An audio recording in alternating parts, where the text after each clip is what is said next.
Merci, Pasteur Jean-Yves. Merci à tous. Merci, le groupe de musique. La présence de Dieu est partout. Hein?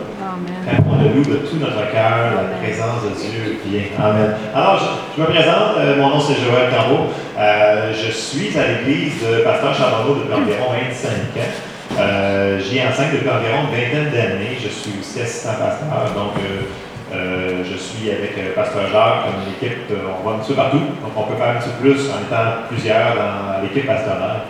Donc voilà, ma femme est à l'église présentement, elle dirige le louange dans notre église, une des conducteurs de louange, alors on est bénis.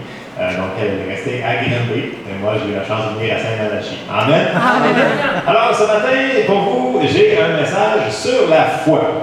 Alors, il y a des gens souvent qui disent, non, la foi, on entend toujours parler de la foi, mais qui sait ici qu'il y a trop de foi? Bien,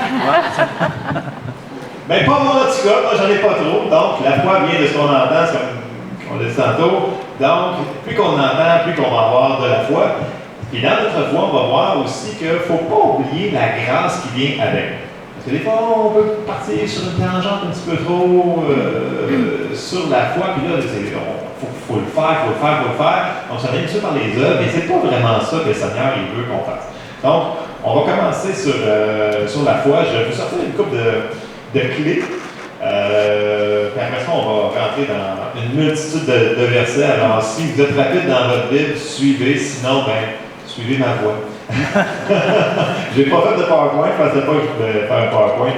De toute façon, ceux qui sont sur PowerPoint, normalement, quand ils savent que je suis là, ils savent qu'il y a les doigts assez rapides. Parce que des fois, je vais un petit peu vite. Ça m'arrive. Ça se peut. On verra ce qui se passe ce matin. Amen. OK. Donc, on va regarder les principes bibliques de la foi. Pourquoi c'est si important? Mais premièrement, parce que ça dit que ça, la foi, c'est impossible de nous plaire. Donc, en partant, là, c'est important juste pour ça. Notre foi, elle doit absolument être basée sur la parole de Dieu. Pas par nos sensations, nos chants, sur ce qu'on a, tradition qu'on a entendu il y a 40 ans, c'est sûr, ça prend des versets.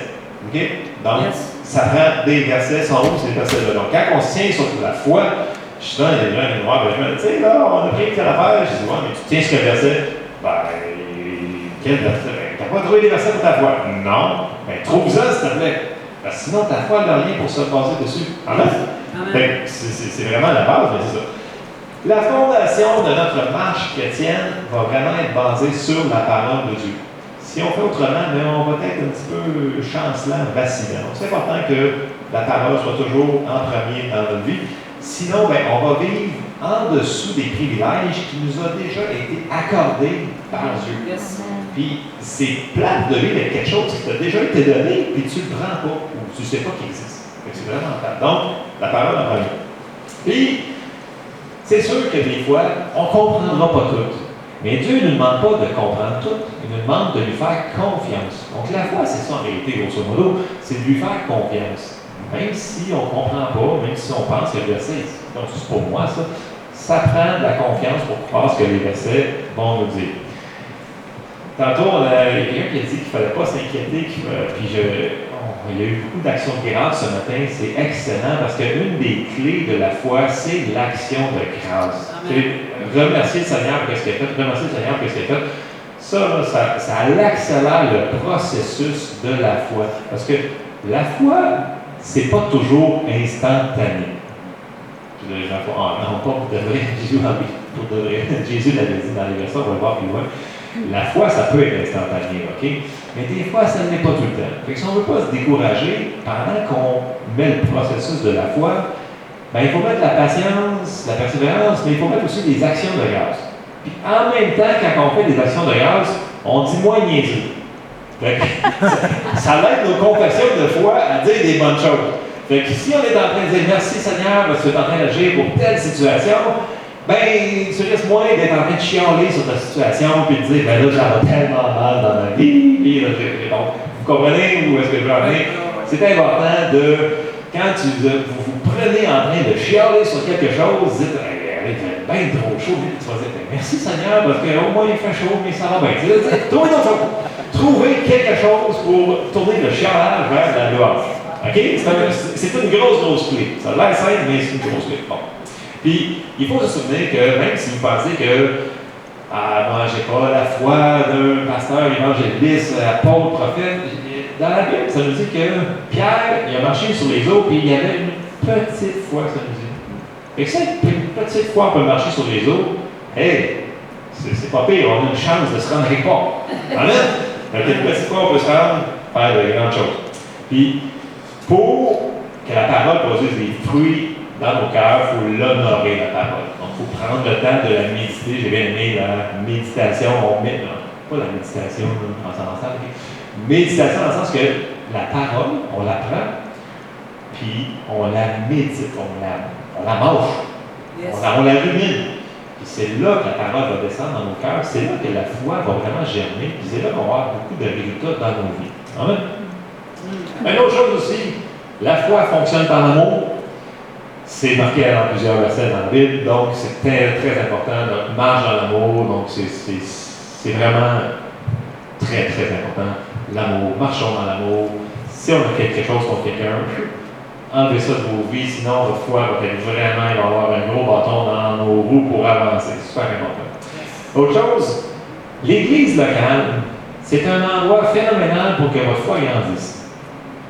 C'est vrai, je vous le dis, l'Église locale, d'être sous un endroit où est-ce que c'est un principe biblique d'être dans une église locale.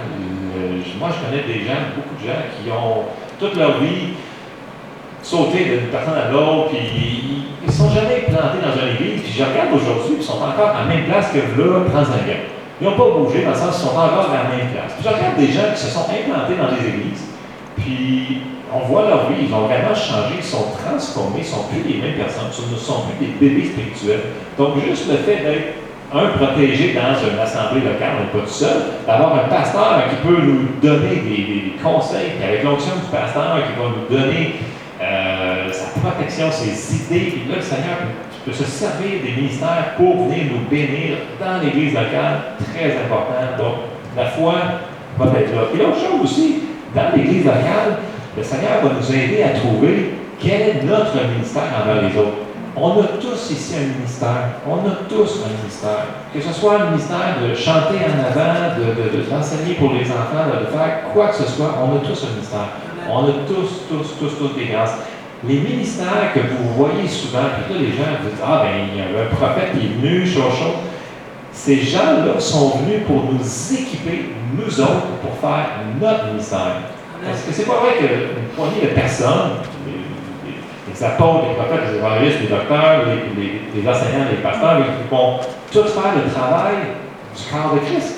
Non. Le corps, c'est nous autres. Il faut qu'on fasse de quoi. Tout le monde a quelque chose à faire. Puis si vous n'êtes pas sûr, allez voir votre pasteur. Demandez-y, hey, qu'est-ce que tu penses que je suis appelé à faire? Il va vous trouver quelque chose, c'est sûr. Si il se trouve la première fois, mais ça, il est une deuxième fois. C'est sûr! Il va vous faire faire son toit, d'ailleurs. C'est ça que j'ai vu. C'est un bon truc, ce pasteur. Moi, je ne l'avais pas pensé, ça. Mais, en tout cas, mais vous comprenez ce que je veux dire? C'est important. On a tous un ministère. Puis, il n'y a pas d'âge pour le commencer. Il faut juste le trouver, c'est lequel. Moi, je me souviens dans ma vie, dans les années 90, j'avais commencé à jouer de la guitare, puis ça allait pas bien mon affaire. Après un an, c'était comme. C'était pas beau à voir. Puis là, il y a une personne qui était justement en haut de moi, qui était pasteur, puis elle me disait, hey, moi, je te verrais jouer de la bass. Et on dirait que quand elle a dit ça, j'ai compris la révélation de ma vie. Je suis né pour jouer de la bass. J'ai commencé à jouer de cet instrument de musique-là 6 mois plus tard, j'étais rendu 14 fois plus haut que dans ma guitare après 1 an et demi de grattage intensif et de mal de doigts. Donc, mais voyez-vous, juste la petite inspiration de ce pasteur-là, qui était pasteur de jeunesse en plus, que je respectais énormément, me dit, hey, moi, je te verrais jouer de la bass. Hey, ça m'a rentré dedans comme. Voyez-vous, moi, je ne le cachais pas. Je ne comprenais pas, je bûchais sur ma guitare, qui était très belle d'ailleurs, mais que j'avais très belle. C'était vraiment horrible. Mais il faut trouver sa place. Puis des fois, si on a de la misère comme moi, des fois, trouver sa place, on demande à quelqu'un où le Saint-Esprit va vraiment nous diriger par des ministères qui sont mis dans l'Église locale. Amen? Fait que l'Église locale est très importante. Puis dans l'Église locale, il va y avoir des mamans et des papas spirituels qui sont très importants à notre croissance. Amen? Fait que, des fois, il y a des gens qui sont un petit peu plus matures dans le Seigneur, qui sont là pour nous aider dans notre vie de tous les jours, dans ce qu'on fait face. Fait que, dans l'Église locale, il va y avoir beaucoup de choses qui vont se passer. En tant que croyant, on sait aussi que la prière, de la foi, je vais embarquer plus tard dans la prière de la foi. Je me devance dans le développement. Bon, la foi, ça nous dit dans Hébreux 11.1, c'est une ferme assurance des choses qu'on espère, une démonstration de celles qu'on ne voit pas. Bon, quand on enseigne souvent sur la foi, les gens disent la foi, puis là on dit, il faut faire attention à tes confessions de ta bouche, ce que tu vas dire.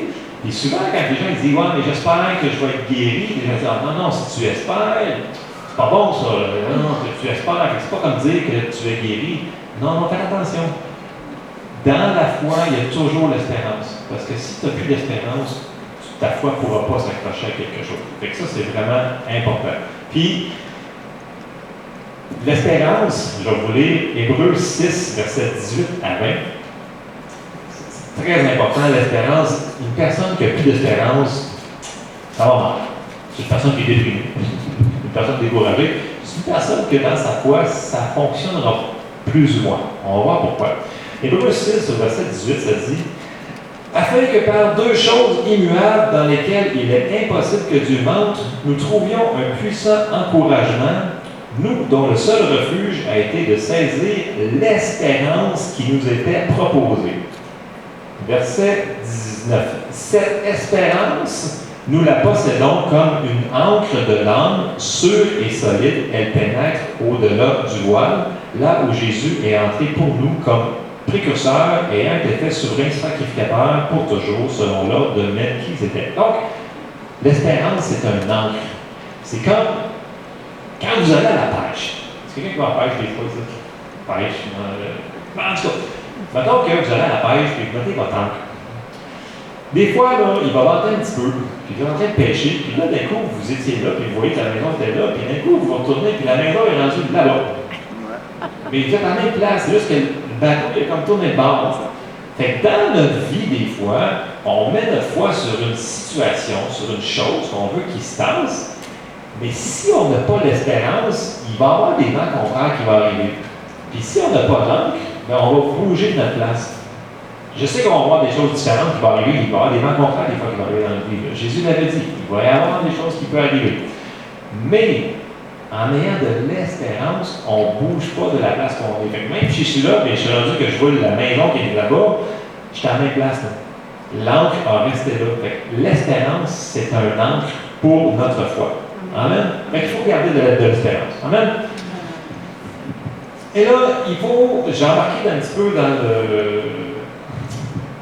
dans notre salut, je vais raccourcir, on a trois parties majeures que le Seigneur a faites pour nous. Donc, on a été rachetés de la mort spirituelle, on a été rachetés de la malédiction, on a été rachetés de la malédiction, de la maladie, de la pauvreté. Oui, on va l'essayer. Donc, les trois grandes parties de notre salut, c'est important premièrement qu'on le sait, qu'on a été rachetés de ça. C'est important de commencer à mettre notre foi sur ces choses-là. Parce que si on ne commence pas dans les petites choses, attendez-vous pas de rentrer dans les grandes choses. C'est un principe. Le Seigneur a dit, si tu es fidèle dans les petites choses, ben, je vais pouvoir t'en donner plus. Amen? Amen. Donc, première chose, Jésus nous a racheté de la mort spirituelle. Notre esprit était éloigné de Dieu. Là, il nous a réconciliés avec Dieu. Puis dans Romains 5.10, ça nous dit, « Car si lorsque nous étions ennemis, nous avons été réconciliés avec Dieu par la mort de son Fils, à plus forte raison, étant réconciliés, serons-nous sauvés par sa vie. » Donc, première chose que Jésus est venu faire à la croix, il nous a réconciliés, donc il nous a rachetés de la mort spirituelle. Et ça, c'est instantané. Ce n'est pas un processus, c'est vraiment une chose qui est instantanée. Les autres choses ne sont pas nécessairement instantanées. Point numéro 2. Jésus nous a arraché de la malédiction de la maladie. Parce que la maladie, c'est une malédiction. Ésaïe 53, 4, 5, on l'a entendu tantôt. Cependant, ce sont nos souffrances qu'il a portées, c'est de nos douleurs qu'il s'est chargé, et nous l'avons considéré comme puni, frappé de Dieu et humilié, mais il était blessé pour nos péchés, brisé pour nos iniquités. Le châtiment qui nous donne la paix est tombé sur lui, et c'est par ses morsures que nous sommes guéris. Amen. Donc, c'est quelque chose qui a été accompli déjà encore. Même chose que le salut. En même temps. Je vais continuer là-dessus tantôt. Point numéro 3. Jésus nous a arraché de la malédiction de la pauvreté. 2 Corinthiens 8, 9. Car vous connaissez la grâce de notre Seigneur Jésus-Christ, qui, pour vous, s'est fait pauvre, de riche qu'il était, afin que par sa pauvreté, vous fussiez enrichis. Donc, la pauvreté, c'est une malédiction. Amen? Parce que si tu es pauvre, comment peux-tu donner à quelqu'un qui a besoin de quelque chose? Tu peux pas. Si tu n'as pas d'argent, tu ne peux pas en donner. C'est le gros bon sens. Les gens ils disent, mais il faut être, si tu es chrétien, il faut que tu sois humble, il faut que tu vives humblement, puis il ne faut pas payer à rien.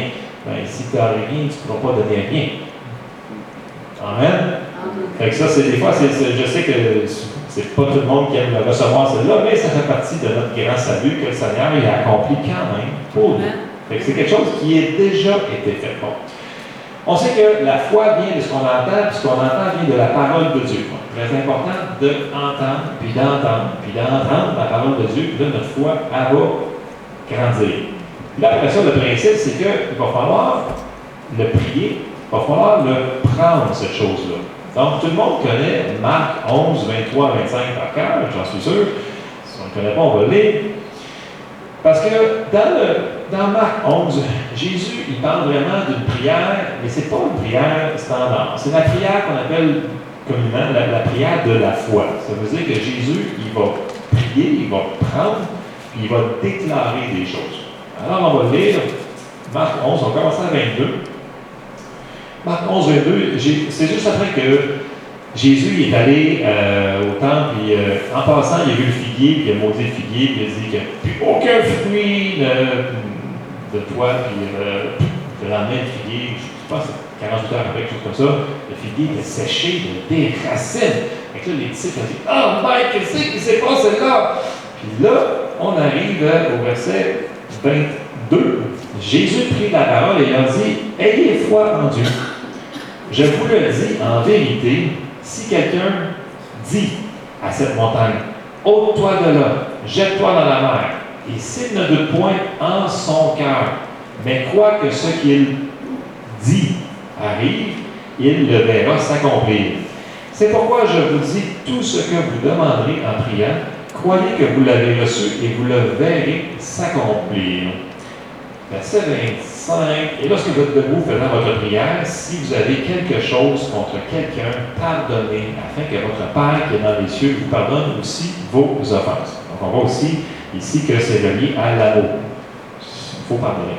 Je retourne au verset 24. Quand ça marque ici au verset « Croyez que vous l'avez reçu », plusieurs traductions vont dire « Croyez que vous le prenez » ou « Croyez que vous l'avez pris ». Dans les Bibles françaises, il y en a moins. Dans les Bibles anglaises, c'est multiple, c'est vraiment plus facile, les ressources des fois en anglais sur certains passages.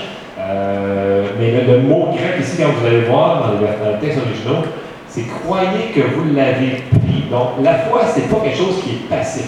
C'est quelque chose qui est vraiment, c'est un acte. Donc, il faut le prendre. Puis là, après ça, une fois que vous l'avez pris, vous devez faire les confessions qui vont aller avec cette chose-là. Donc, c'est un principe de base que tout le monde a entendu parler. C'est juste que des fois, on se dit, ouais, mais qu'est-ce qui arrive si c'est pas instantané, puis ça passe pas? Écoute, on n'a rien à perdre. Des fois, on n'essaye pas parce qu'on se dit, ben là, j'ai telle affaire, puis là, j'ai ça en plus, puis là, il faut que je paye ça pour les enfants, il faut que je fasse ça. Écoute, regarde, essaye-toi pareil. Non, mais des fois, c'est que ça va être plus graduel que d'autres choses, mais si tu ne l'essayes pas, ça ne fonctionnera pas. OK?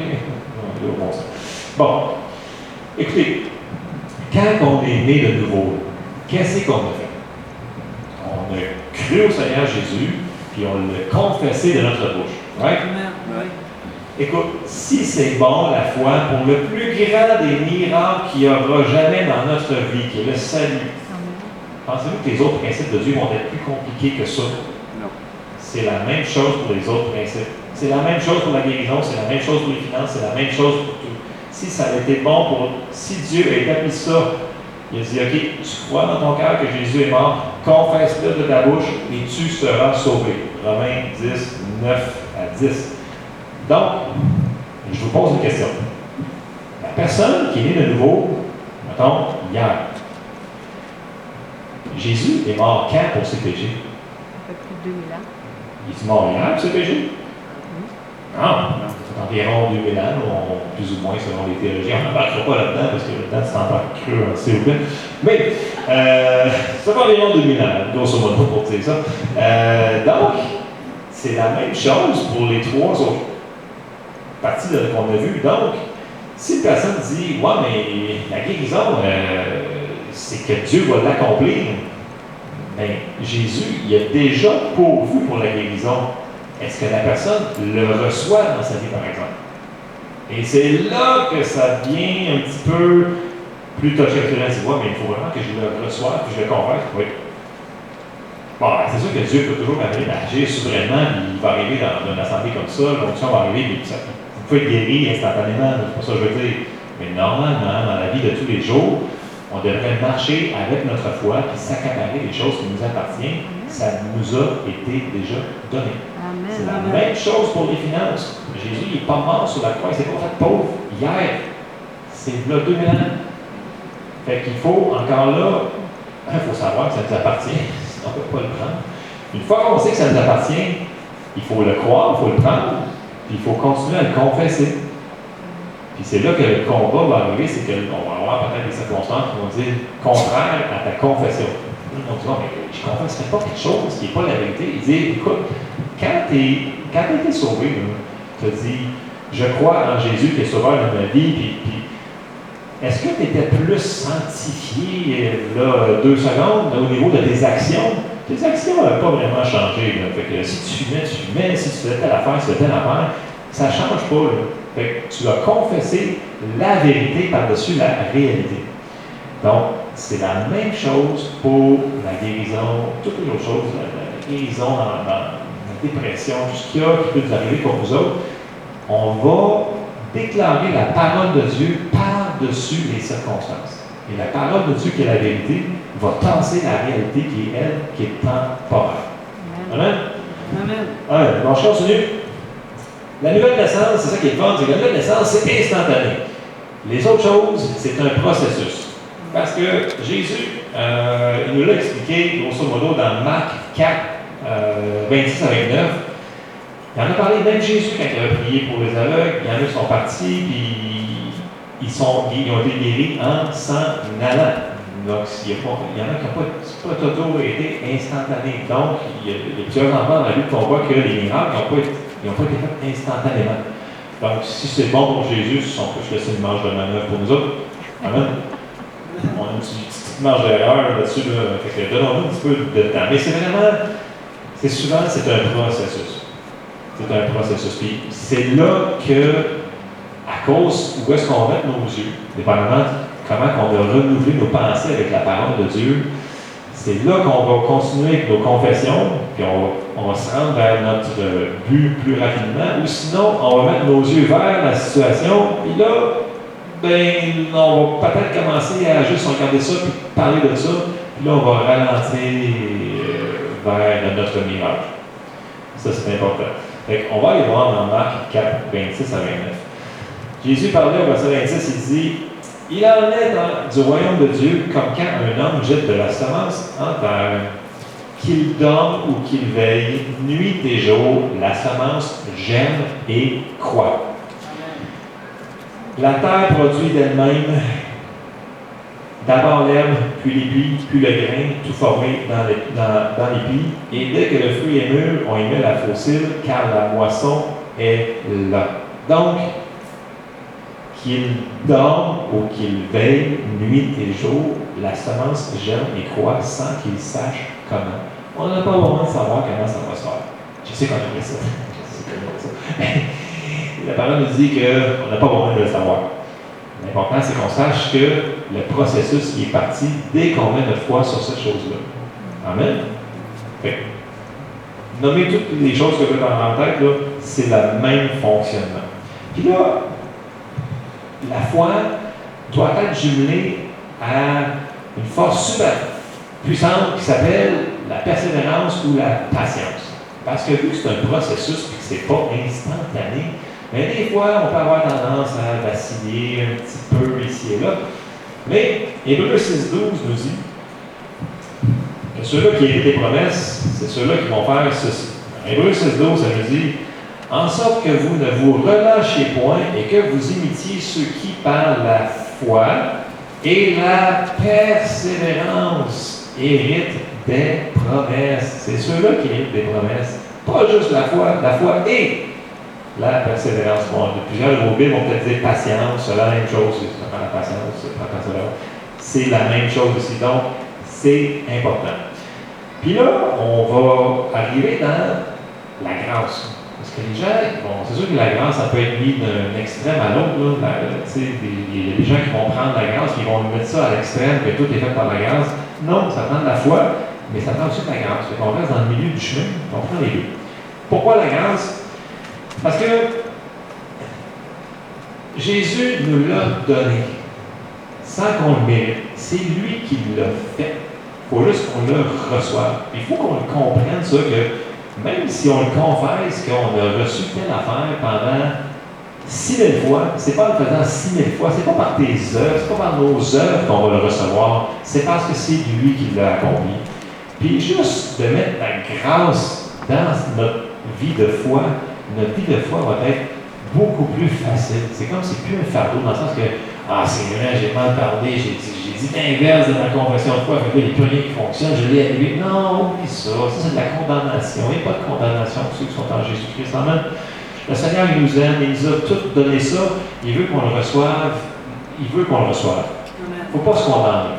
Fait que c'est lui qui nous l'a donné, puis il faut vraiment le recevoir comme si, écoute, s'il l'a fait, il voulait que je l'avoir, sinon il ne l'aurait pas fait. Donc c'est par la grâce, toutes ces affaires-là. Donc, je vais vous lire quelques versets sur la grâce, parce que souvent, dans le milieu de foi, on ne parle pas toute la grâce, dans le sens qu'on l'oublie. On laisse la grâce. Non, je pense ça, c'est la grâce. Écoute, les autres sont en grâce, toujours sauvés. Qu'est-ce qu'ils font? Peu importe dans quel fossé qu'on peut se rendre avec la grâce, on peut se rendre dans un fossé complet aussi avec la foi aussi. Il faut rester dans le milieu. Comme je vous dis, je retourne au début, sont où les versets que vous tenez dessus pour que votre foi fonctionne? Pas pris en contexte, avec une couple de versets si possible. OK? Pas juste un. Sinon, on peut dire n'importe quoi à votre Bible. Dans Romains 4, au verset 16 à 17, ça nous dit « C'est pourquoi les héritiers le sont par la foi, pour que ce soit par grâce. » Donc, la foi et la grâce doivent toujours être ensemble. Afin que la promesse soit assurée à toute la postérité, non seulement à celle qui est sous la loi, mais aussi à celle qui a la foi d'Abraham, notre Père, à tous, selon qu'il est écrit « Je t'ai établi Père d'un grand nombre de nations, il est notre Père devant celui auquel il a cru, Dieu qui donne la vie aux morts et qui appelle les choses qui ne sont point comme si elles étaient. » Donc, si c'est correct à Dieu de le faire, qui appelle les choses qui ne sont pas comme si elles étaient, on a le droit de la faire aussi. Et c'est vraiment différent que de nier la circonstance. C'est pas du tout ça qu'il nous dit de faire. Fait que, mettons que vous avez mal dans votre corps, mettons que, je sais pas, j'ai mal à un pied. Je dis pas, j'ai pas mal à mon pied. Je dis merci Seigneur, parce que je vais prendre la guérison. Merci Seigneur pour la guérison de mon pied, parce que tu es mort sur le drapeau, et notre Père et notre Sœur, j'ai été guéri. Donc, je déclare la parole par-dessus. Et non, je nie la circonstance. Non, j'ai pas mal au pied. Parce que des fois, j'entends souvent des choses comme ça. Je dis, non, j'ai pas mal, c'est correct, je suis correct. Mais qu'est-ce que tu fais à l'hôpital? Je parlais de visiter, j'ai dit tout ce que j'avais, peut-être pas correct à mon médecin tantôt, là, mais là, je ne veux pas faire de mauvaise confession. Écoute, regarde, quand même. Donc, ne pas nier les circonstances, mais de déclarer la vérité de la parole par-dessus. Si c'est bon pour Dieu, c'est bon pour nous autres. Amen. Amen. Bon, dans la grâce, on continue dans Romains 5, 17, qui dit « Si, par l'offense d'un seul, la mort a régné par lui seul, À plus forte raison, ceux qui reçoivent l'abondance de la grâce et du don de la justice règneront-ils dans la vie par Jésus-Christ, lui seul. Tu sais, toute la malédiction, tout le péché, toutes les choses qu'on voit qui ne sont pas correctes, tout ce qui vole, tout ce qui tue, tout ce qui détruit, ça vient de l'ennemi. Puis ça va rentrer quand Adam a péché. Mais, à plus forte raison, Jésus est venu pour tout enlever ça. Amen. Amen. À plus forte raison. Et ça veut dire, laissons-nous pas condamner par les choses qui arrivent dans nos vies. C'est pas parce qu'il y a des situations qui nous arrivent, des mauvaises choses qui arrivent dans nos vies, qu'on a péché ou quoi que ce soit. Amen. Le Seigneur nous dit à plus forte raison, Jésus est venu pour tout enlever ça. Nous autres, il faut qu'on le reçoive, par exemple. Il faut qu'on laisse le Seigneur agir. Amen. Donc, il faut vivre par la foi, tout en gardant en tête que c'est toujours par la grâce qui est à l'œuvre. Dans Romains 1, 16, 17. Car je n'ai point honte de l'Évangile, c'est une puissance de Dieu pour le salut de quiconque croit, du juif premièrement, puis du grec, parce qu'en lui est révélée la justice de Dieu par la foi et pour la foi, selon qu'il est écrit, le juste vivra par la foi. Ça, c'est nous autres, ça. Les justes, c'est nous autres. On a été justifiés. On n'a pas rapport, c'est lui qui l'a fait. Amen. Et des fois, puis, on ne peut pas être 25% juste. Tu sais, quand Jésus, quand on a accepté Jésus dans nos cœurs, quand on est né de nouveau, comme j'ai dit tantôt, c'est instantané. Fait que, tu sais, mettons qu'aujourd'hui, vous faites de quoi?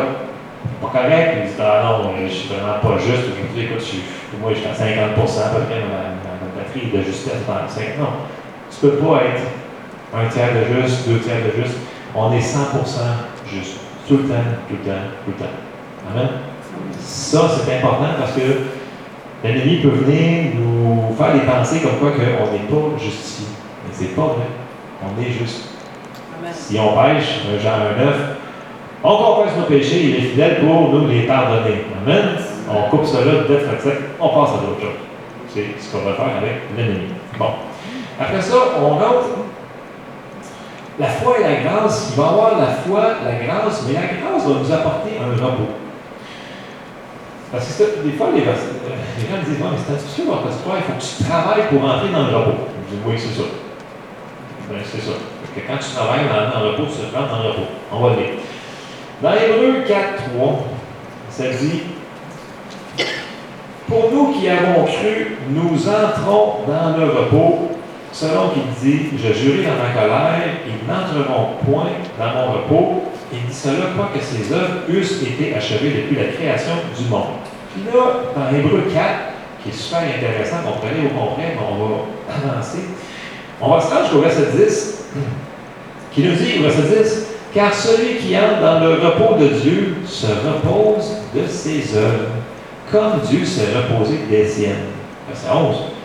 Efforçons-nous donc d'entrer dans ce repos, afin que personne ne tombe en donnant le même exemple de désobéissance.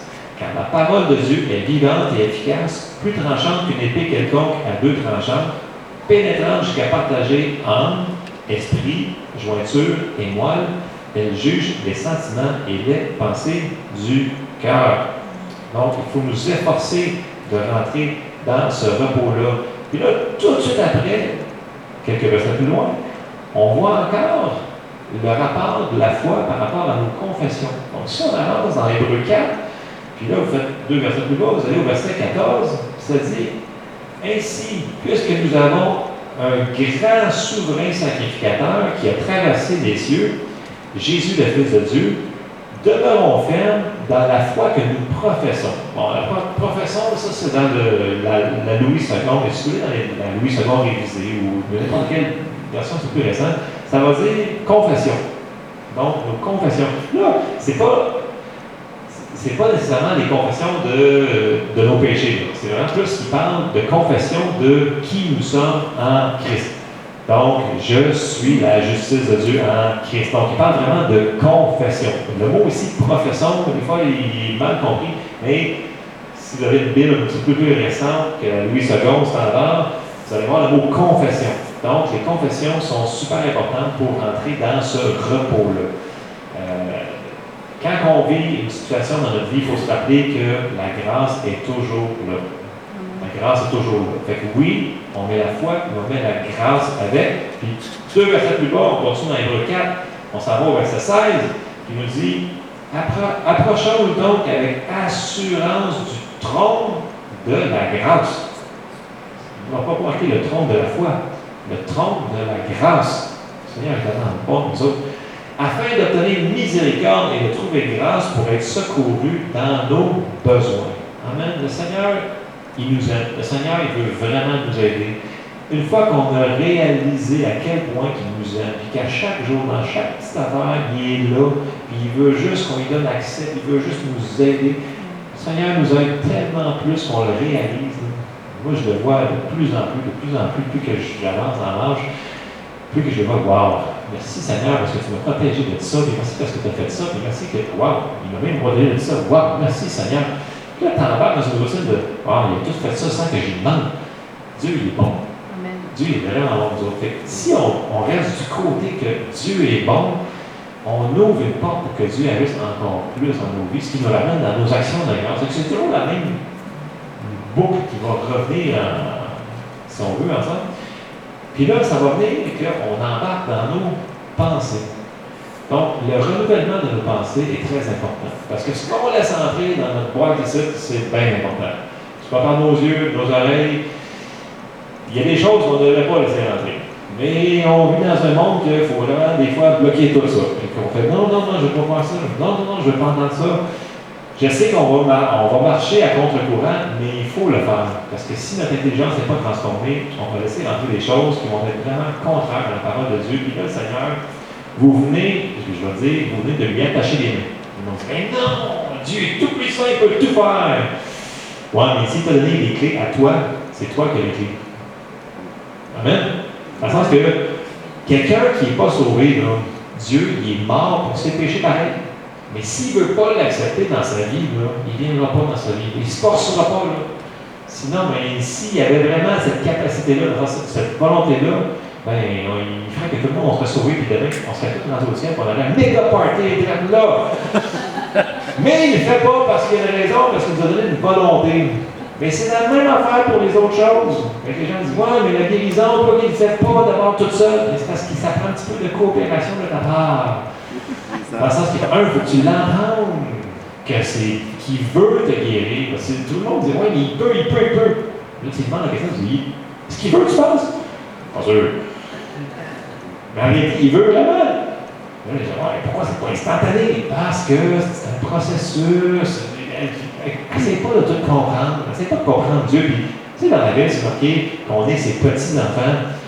Ben, c'est pas en anglais, on appelle ça un figure of speech. En français, c'est pas une allégorie. On est vraiment ses petits-enfants. Dans le sens que, écoute, les cibles de sa mère, on va en comprendre, mais une partie. Et quand on arrive au bord, on fait ben oui, c'est évident, voyons, non, c'est pour ça, j'ai passé à travers cette patente, voyons, non, c'était non, ça. Petits-enfants. Quand on ne comprend pas tout, là, OK, arrêtez de poser des questions. Des fois, là, les questions, on pose des questions. Il y en a là, qui posent. Des fois, il y a des gens, ils sont tellement lourds d'être avec eux autres. Bon, mais pourquoi ça? Puis pourquoi ça? Ça n'arrête pas. Il y en a pendant 15 minutes dans le stade. Je fais comme, OK, on peut se revenir à d'autres choses qu'on connaît, là. Parce que là, ce que tu fais quand tu fais des questions comme ça, tu t'en vas, tu descends. Je te garantis dans une demi-heure, tu es déprimé. C'est vrai, asseyez-le tantôt. Posez des questions sur tout ce que vous ne connaissez pas, dans ce qui se passe dans votre vie, là, dans une demi-heure, vous êtes déprimé, découragé. C'est sûr. Mais si on peut se confronter au moins à ce qu'on sait, on s'accroche à ce qu'on sait. Puis après ça, le Seigneur va aller voir, tu vas voir la lumière, il fait soleil dehors, allez-moi un petit peu, là, mais dans le sens que vous allez voir la lumière au bout du tunnel. Très important, le renouvellement de nos pensées. Donc, on embarque dans nos pensées. Romains 3, 24, qui nous dit, je suis encore dans la grâce, je suis parti foi, grâce, etc. Mais je vais le lire quand même, c'est tellement bon. Romains 3, 24. Et ils sont gratuitement justifiés par sa grâce, par le moyen de la rédemption qui est en Jésus-Christ. Puis là, on va avancer dans. Déjà, j'ai mis Romains dans le même bâton, si on peut dire. On va avancer toujours dans Romains 4, au verset 25, qui dit « Lequel a été livré pour nos offenses et ressuscité pour notre justification. » C'est pas pour lui qu'il l'a fait, là. C'est pour nous autres qu'il l'a fait, là. Puis, Romains, on continue à Romains, on en dessus, chapitre 6, verset 14. Car le péché, ouais, comme je vous dis, il n'y a pas grand monde normalement qui peuvent me suivre dans leur Bible.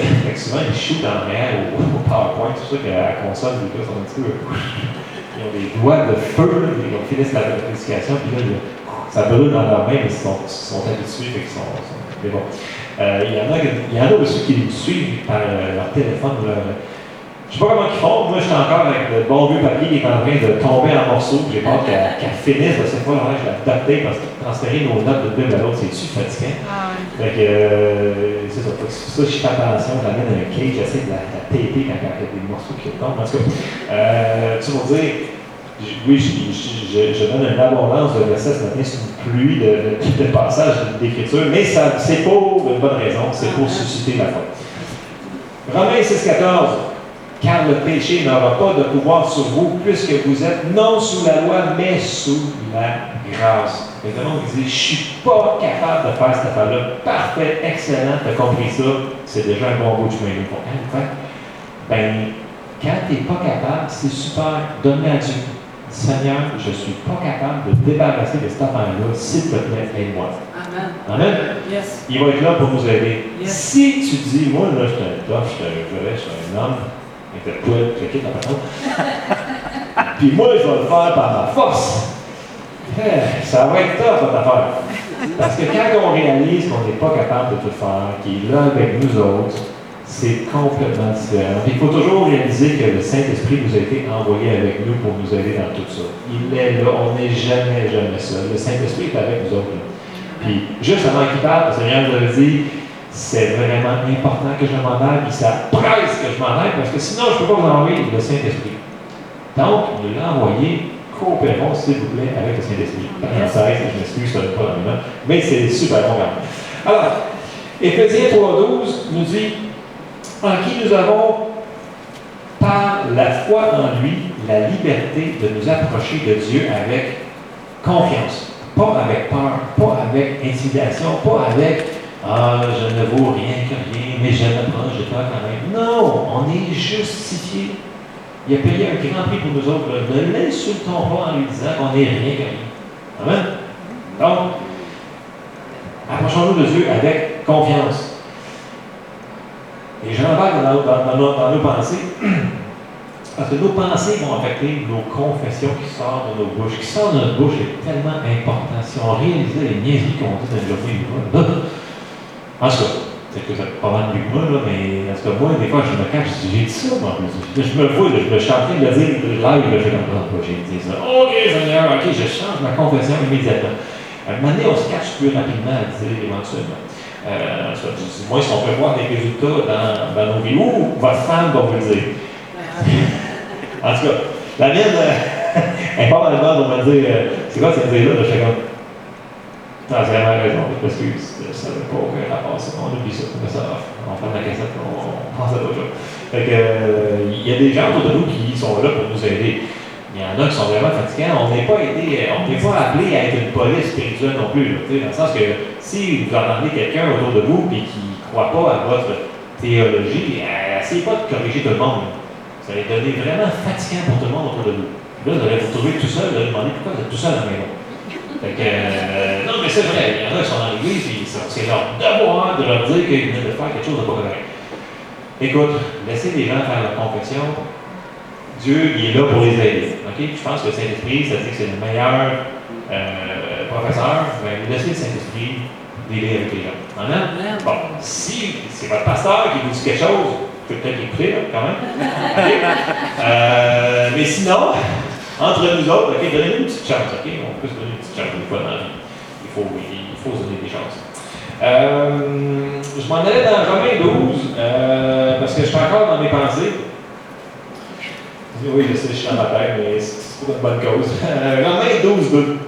Ça dit, ne vous conformez pas au siècle présent, mais soyez transformés par le renouvellement de l'intelligence, afin que vous discerniez quelle est la volonté de Dieu, ce qui est bon, agréable et parfait. Et là, je fais la parenthèse parce que qu'est-ce qui est bon, agréable et parfait, Dieu va nous laisser faire des niaiseries si on insiste. Vous venez de là, je vous dis, je l'ai fait. Mais bon, dans le sens que Dieu, il a un plan parfait. Maintenant, vous cherchez Dieu, sa face, puis vous savez que ça, c'est le plan parfait. Vous faites le plan parfait, vous vivez là-dedans, c'est merveilleux. Il y a moins d'embûches, ça coule facilement, ça va bien. Puis après ça, il y a le plan du milieu, qui est, bon, tu as demandé au Seigneur, puis là, il dit, Seigneur, bénis mes plans, puis t'es comme, ouais, fait que là, Seigneur, ok, je vais t'aider, mais c'est comme, c'est ça. Fait que ça, c'est la volonté permissive de Dieu. Puis tu as l'extrême, que là, tu es complètement en dehors de la traque, tu fais toutes tes affaires, tu te fous de Dieu, de ce qu'il pense, puis tu dis, moi, je vais faire, maintenant, je vais construire mon église, puis Dieu ne me l'a pas dit de faire, puis je fais quelle affaire. Ça semble être bon dans le naturel, mais si Dieu n'est pas là-dedans, ça dit que celui qui construit en vain. Tu vas travailler, tu vas bûcher des heures et des heures et des heures pour rien. Ça n'amènera à rien. Si ce n'est pas de Dieu, ça n'amène à rien. Fait que, si possible, avant de commencer des entreprises, demandez donc à Dieu c'est quoi sa volonté parfaite. Ça va être pas mal moins pénible. Amen? Amen. Fait que, c'est important de comprendre que Dieu nous a laissé une volonté, même quand on est sauvé. Fait qu'on a encore une volonté, il ne prend pas possession, on n'est pas possédé. Okay? Le Saint-Esprit, il vit en nous. Il est là pour nous aider à trouver cette volonté-là. Amen? Et ce qui m'amène à un petit peu loin, Éphésiens 4, au verset 23 et 24, qui dit à être renouvelé dans l'esprit de votre intelligence et à revêtir l'homme nouveau, créé selon Dieu dans une justice et une sainteté que produit la vérité. Puis le verset 24, le mot et à revêtir, c'est un verbe, puis c'est un verbe d'action, c'est une décision, c'est quelque chose que nous autres, il faut qu'on fasse. C'est pas quelque chose qui arrive automatiquement. L'homme nouveau, qui a été créé en Jésus-Christ, il faut qu'on le revête. Donc, c'est une action de le faire. Donc, ça a tout rapport à nos pensées, cette affaire-là. Il faut le faire. Je continue, j'ai quasiment terminé. Pour les pensées, on va avancer à Colossiens 1, verset 21 à 22. Verset 21, Colossiens, ça nous dit « Et vous qui étiez autrefois étrangers et ennemis par vos pensées et par vos mauvaises œuvres, ça va toujours ensemble, pensées et mauvaises œuvres, ou pensées et bonnes œuvres, il vous a maintenant réconciliés par sa mort dans le corps de sa chair, pour vous faire paraître devant lui saint, irrépréhensible et sans reproche. » Donc, on voit ici que nos pensées sont tellement importantes. Si on passe notre temps à pas, on laisse de côté notre Bible, on n'écoute plus l'enseignement, on ne vient plus à l'église, on n'écoute plus la parole et on écoute la télé. Il n'y a rien contre la télé, il y a quand même des émissions potables, quelques-unes. Mais si on passe notre temps, maintenant, on fait rentrer des choses dans notre tête, des choses comme ça, la parole de Dieu, elle va se tasser. Puis on ne sera plus nourri. Donc, nos pensées vont penser à des mauvaises choses qui vont mener à des mauvaises confessions, qui vont mener à des mauvaises actions. Donc, c'est super important ce qu'on laisse entrer dans nos yeux, dans nos oreilles. Puis là, encore là, on revient encore à nos paroles. Rentrons dans les actions de grâce si possible. Ça nous dit dans Philippiens que de rendre toujours grâce à Dieu. Toujours rendre grâce à Dieu. Quand on rend grâce à Dieu, je dis